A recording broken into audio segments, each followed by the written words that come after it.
Alright fellas, let's get into the top testosterone boosters and why they do or do not work. This is backed by the science and we'll be including all of the clinical trial dosages so you know what you're getting into.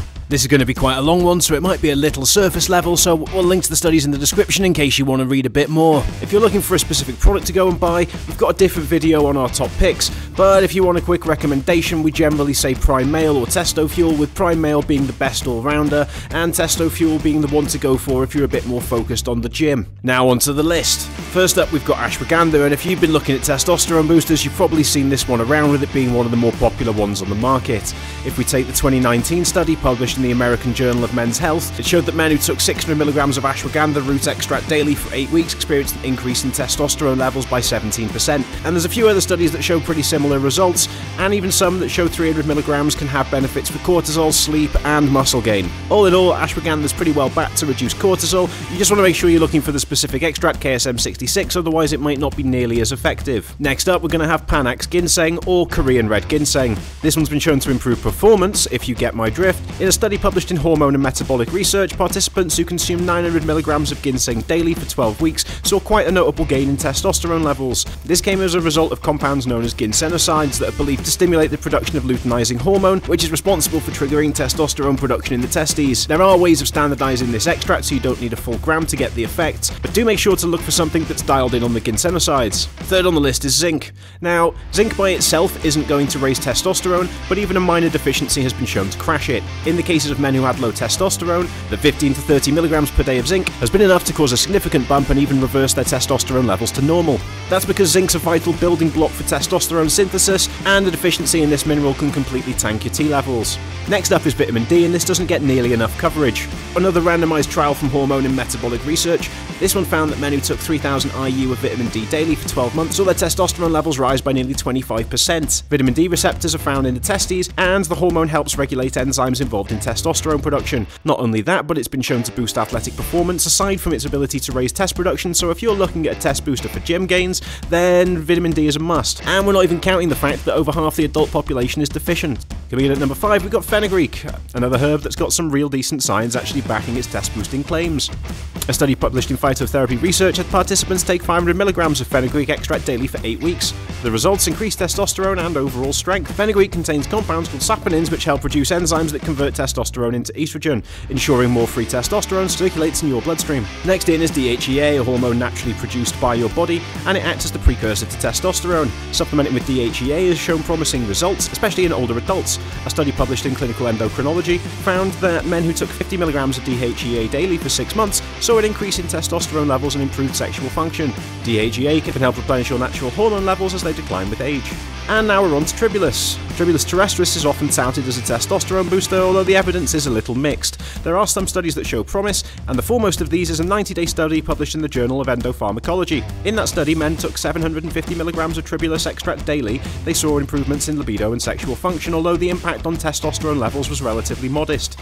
And once again, the compound we're looking at is saponins, this time from the Tribulus, which is thought to help stimulate the luteinizing hormone. Number 8, magnesium. Now, it plays an essential role in muscle recovery, relaxation, and hormone production, and a study published in Biological Trace Element Research found that men who took 400mg of magnesium daily for 4 weeks saw significant increases in free testosterone. Magnesium helps lower sex hormone binding globulin, a protein that binds to testosterone and reduces its availability, which means you have more free testosterone in your system. Now, it's important to make sure you get the right sort of magnesium because several are not bioavailable in the slightest, meaning that you'd be wasting 95% of any supplement in some cases. In at number 9 is D-aspartic acid. A study published in Reproductive Biology and Endocrinology found that men who took 3000mg of DAA daily for 12 days saw a significant increase in testosterone up to 42%. In at number 10 we got Tongkat Ali. The studies can be a bit mixed on this one, but the best one that we have is the Journal of International Sports Nutrition. Participants who took 200mg of Tongkat Ali for 4 weeks saw an increase in testosterone by 37%. The herb works by reducing stress and improving balance of testosterone via cortisol. Moving on to boron, which has been gaining attention for its positive effects on testosterone levels, primarily by reducing the sex hormone binding globulin and increasing free testosterone. A study in the Journal of Trace Elements in Medicine and Biology found that men who took 10mg of boron daily for just 1 week saw a significant increase in free testosterone levels by 28% and a decrease in estrogen levels. Additionally, boron has some anti-inflammatory properties which can further support hormonal balance and overall health. B vitamins, particularly B6, 12 and folate, play crucial roles in testosterone production and regulation. Vitamin B6 helps in the regulation of androgens, the hormones responsible for testosterone production, by reducing estrogen and boosting testosterone synthesis. Studies show that 2 to 5 mg a day of B6 can support healthy test levels.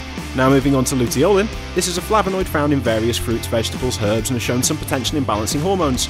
Studies like the one published in the Journal of Nutrition and Biochemistry indicate that luteolin may inhibit aromatase. This is the enzyme that converts testosterone into estrogen, thus preserving higher levels of free testosterone. Shilajit's a bit of an in-trend one at the moment, and the mineral-rich resin from the Himalayas has been doing the rounds recently. The current studies suggest that it may enhance testosterone levels, with a clinical trial published in Andrologia finding that men who took 200 mg of purified shilajit twice a day for 90 days experienced a significant increase in total testosterone levels. Shilajit contains fulvic acid and other bioactive compounds that are thought to improve the mitochondrial function, leading to enhanced energy levels, better hormone production, and increased testosterone.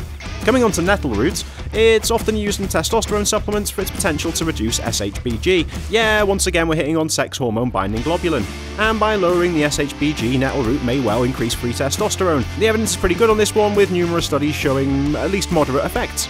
Now coming on to the things that aren't technically supplements but are still incredibly important for your T levels, sleep. Sleep is one of the most critical factors in maintaining healthy testosterone levels. During deep sleep, particularly REM sleep, is when the body produces the most testosterone. A study published in the Journal of the American Medical Association showed that men who slept less than 5 hours per night for even just a week had a decline in testosterone by 15%. Now we've got weight loss and training. As for weight loss, losing excess body fat, particularly around the abdomen, helps reduce the conversion of testosterone to estrogen. A study in the Endocrine Society's Journal of Clinical Endocrinology and Metabolism found that overweight men who lost 15% of their body weight increased their testosterone levels significantly. As for strength training, studies show that lifting weights regularly can actually in fact boost testosterone, but there's a whole balancing thing between how your cortisol spikes and goes up and down, which does leave this still up in the air a little bit.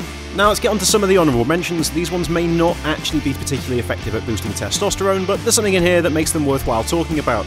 First up, we've got maca root. Now, it doesn't actually boost testosterone, at least the evidence on it is mixed and majoritively negative in this fact, but it's not going to make it into the scam section, it's more just it's misunderstood. That's because it does actually seem to boost energy and libido levels. A study in Andrologia found that men who took 1500 mg of maca daily for 12 weeks all reported improved sexual function, and you'll often see it in testosterone boosting supplements to provide symptomatic relief. Then we've got DIM. Now DIM doesn't directly increase free testosterone, but it does help modulate estrogen. What it does is it promotes the breakdown of potent estrogens into weakened forms, which can make it useful for certain people looking for testosterone boosters. But of course, as it isn't actually a testosterone booster, it doesn't make it into the best testosterone boosters part of the list. Now we've got the ones to avoid, the debunked ingredients that you'll see a lot. We've got saw palmetto, which is often marketed as a test booster, but that's not what it actually does. It does have some effects on DHT, which can make it good in relation to hair and prostate health, but it's not going to do anything to affect your test levels directly. We've got horny goatweed. Again, same issue. It does improve blood flow and libido, at least according to the studies, but there doesn't seem to be any significant effect on test levels. Next, deer antler velvet. There's literally no credible scientific research on this, and I have no idea why we still keep seeing it in testosterone boosting supplements. L-arginine. Now, again, it does not that it doesn't have any use, it can be pretty useful in a pre-workout, but seeing as we've seen a few people claim it can help boost testosterone, it's worth mentioning that it categorically does not. As for Mercura pruriens, well, this is often touted as a natural booster too, and there has been some studies that suggest it can help with fertility, but once again, not a testosterone booster. Finally, in the ones to avoid, we've got Phytotherapy agrestis. It may be popular in the supplement world, but there's pretty much no scientific evidence to suggest it works to boost testosterone. And there you have it, that's a wrap, the scientifically backed natural testosterone boosters that can elevate your levels and theoretically improve your vitality. Remember to focus on the proper dosages to see the best results, and don't fall for the hype around debunked ingredients that won't do much for your T levels. Don't forget, diet, sleep and your micronutrients are of course probably the most important things on here. Like and subscribe and all that good stuff, and we'll see you next time.